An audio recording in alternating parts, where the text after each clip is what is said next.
Sometimes the Bible can be really difficult to understand. Sometimes, often.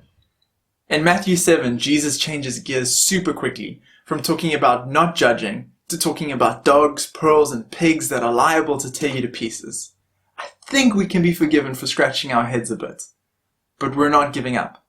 Because if we skip every tricky verse in the Bible, we're going to be left with far fewer than we began with. And we will be missing out on all sorts of key pieces in this astonishing story about Jesus. So, how do we deal with tricky Bible verses? Let's take a look.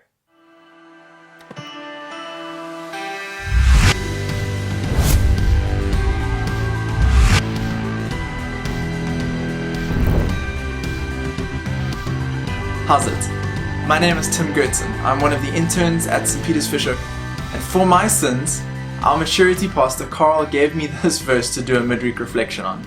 Matthew chapter 7, verse 6.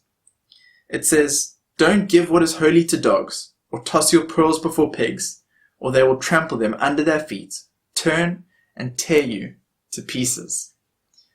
This is the kind of verse that gives me a headache. This is a tricky verse. So how should we tackle it?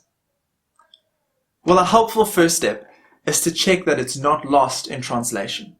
Of course, the Bible was not written in English, and this means that our versions are translations. They're doing their very best to translate the originals accurately, but they don't always nail it. If you know Greek or Hebrew, you could actually get a sense of what the original translation says. Good for you. For the rest of us, the best way to do this is to skim a couple of different translations, especially those that use different techniques. If you're not sure what that means, I'll include a helpful article in the description. I love to skim these translations, and I do that on BibleGateway.com. Sadly, this time it didn't shed too much light on this verse. The NASB used swines instead of pigs, which helps us clarify that we're talking more about the dirty, gross pig over the cute Peppa Pig, so that's helpful, I guess. And the NLT clarifies that Jesus is telling us to not waste what is holy on people who are unholy, which just spells out the fact that Jesus isn't talking literally here, and that it's something in the character of these people which makes them like dogs. So maybe now we could rephrase our understanding of this verse like this.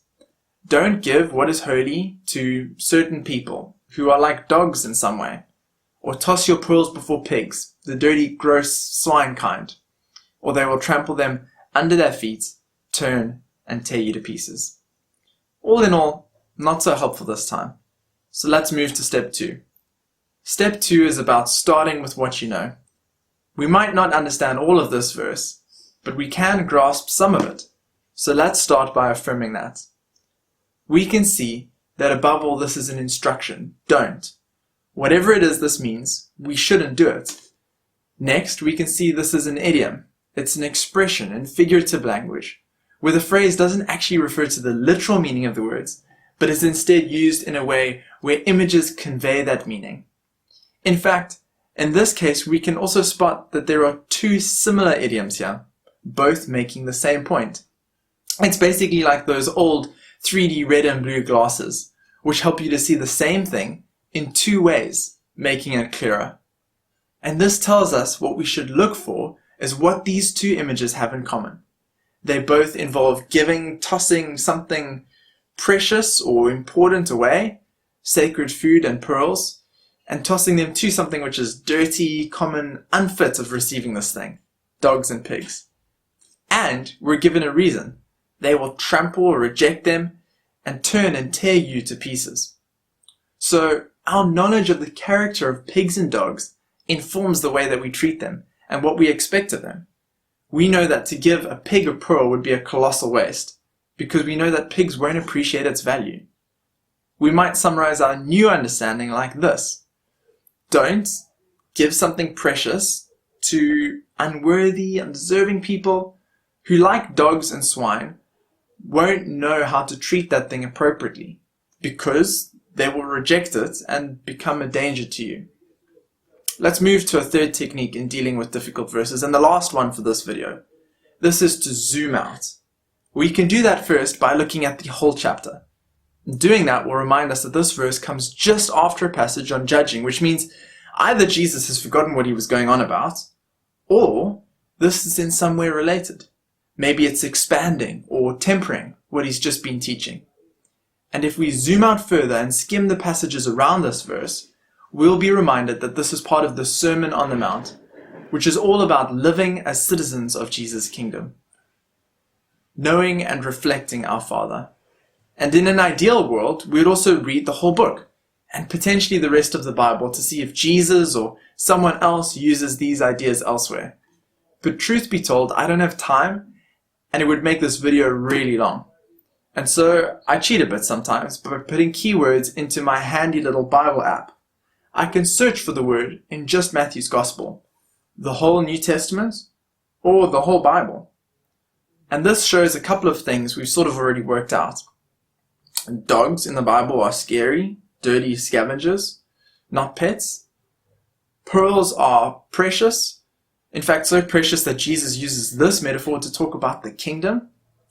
And flicking through Matthew, we might also notice that this is not the only place that Jesus teaches his disciples to be discerning. In chapter 10, Jesus sends out 12 disciples and entrusts them with something precious. This message, the kingdom is near. But he tells them it's important to suss out those towns and villages they were taking the news to, and if they reject this valuable news, to leave.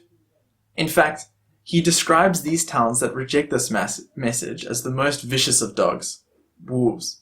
And for this reason, he tells his disciples they need to be innocent but shrewd. What's great about this technique of zooming is that it keeps us on the right track. Because if what we maybe think this difficult passage says contradicts what the Bible clearly says elsewhere, we're probably going off track. For instance, some early Christians read this text as being about withholding the gospel from the unworthy or unfit, either because of their ethnicity or perhaps sin.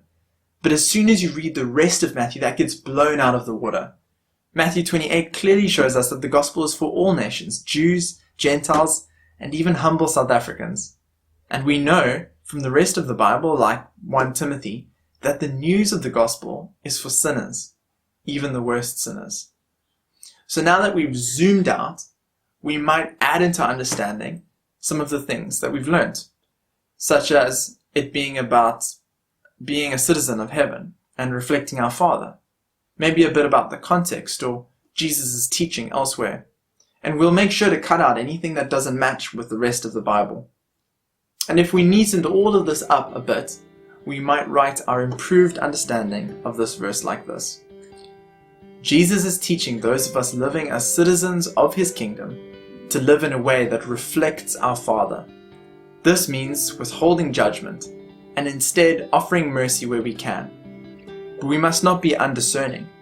In our efforts not to judge, we should not ignore people's character in such a way that wastes the precious things we have been entrusted with and foolishly endangers ourselves. Well, I hope this has been a helpful exercise, because it's probably not going to be long until we bump into another difficult verse, whether it's in a sermon or our own quiet times.